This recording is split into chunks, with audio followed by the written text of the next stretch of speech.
አንድ እጅግ አስተማሪ ታሪክ አጫውታችሁ። ሁለት ሰዎች በአንድ ሆስፒታል ክፍል ውስጥ አልጋ ይዘው ተኝተዋል።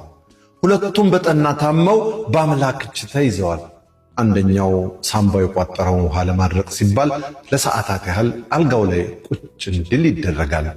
አልጋው የሚገኘው በክፍሉ ብቸኛ ከሆነው መስኮት አጠገብ ነው። ሌላኛው ህመምተኛ ደግሞ በተቃራኒው ለሰዓታት በጀርባው እንዲተኛ ይደረጋል። እነዚህ ህሙማን በቆይታቸው ብዙ ተጨዋውተዋል።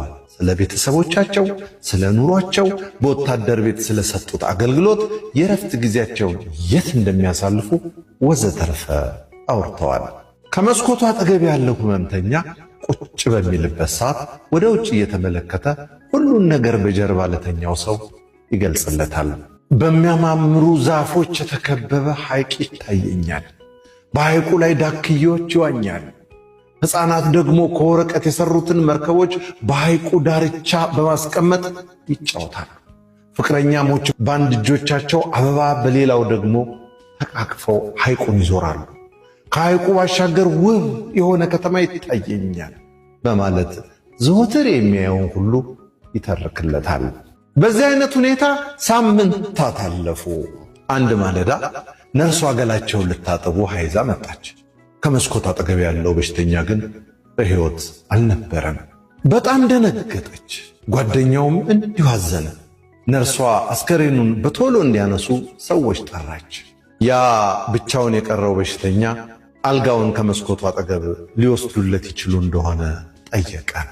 ወሰዱለት። በመስኮቱ ለማየት በጣም ቸኩሏል። ቀና ብሎ ወደ ውጭ ተመለከተ። ከመስኮቱ ባሻገር ያለው ነጭ ቀለም የተቀባ ግድግዳ ብቻ ነው። ደነገጠ። ምን ሆንክ አለችው ነርሷ። ሰውየው ብዙ አስደሳች ነገሮችን በዚህ መስኮት አሻግሮ ይመለከት ነበር አላት። ኧረ ሰውየው ማየት የማይችል አይነ ስውር ነበር አለችው። ልብ የሚነካ ነገር። ስቅስቅ ብሎ አለቀሰ። ለካስ እሱን ለማስደሰትና የመኖር ተስፋ ለመስጠት ነበር ያንን ሁሉ ነገር ፈጥሮ የሚያወራው። አንዳንድ ሰዎች እንዲህ ናቸው ወዳጄ። እነሱ እየሞቱ የሰውን ሕይወት ብርሃን ያለመልማሉ። የሰው ሕይወት ማዳን ባንችል እንኳን ቢያንስ ለሰው ተስፋ እንስጥ። ይህም የመልካምነት አንዱ ገጽ ነውና ናፊዳር ቲዩብ እንዳዘጋጀው በለጠ ሸቴ ዘሀገረ ኢትዮጵያ እንዳቀረበው